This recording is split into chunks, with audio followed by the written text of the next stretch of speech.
1 Timothy 5:19-21 says, "Do not receive an accusation against an elder except on the basis of 2 or 3 witnesses. Those who continue in sin rebuke in the presence of all, so that the rest will be fearful about sinning.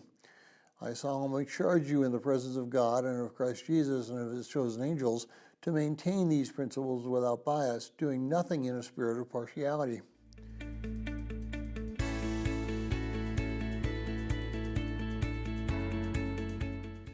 Well, if you're joining us in reading through this 90-day reading plan, today's reading is 1 Timothy 5, and I encourage you to read that passage.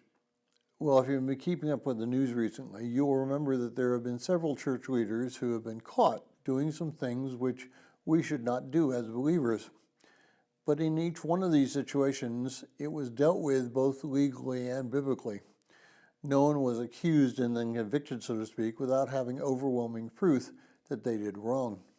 Well, anytime a church leader commits a public sin so heinous as to require legal as well as biblical solutions, Christ is brought to shame. The Greek word there is used as exactly the same as the English word, and that word is blasphemy. Those leaders brought shame to Christ through their actions, and as a result of their actions, in some sense, judgment was against them. It was not done based on a biased manner, but rather based on evidence. Well, we live in a world which we must be very careful. The slightest misstep can be blown out of proportion by the public. I remember as a camp counselor in the age of 17, we would do things with the campers that was not morally wrong, and it was, as a matter of fact, it was about as innocent as anything could be. But if we did the same thing today, we would run the risk of not only being chastised as believers, but also being arrested. In today's world, we cannot risk any sin or something which could be seen as sinful, because if we do, we run the risk of bringing shame to Christ.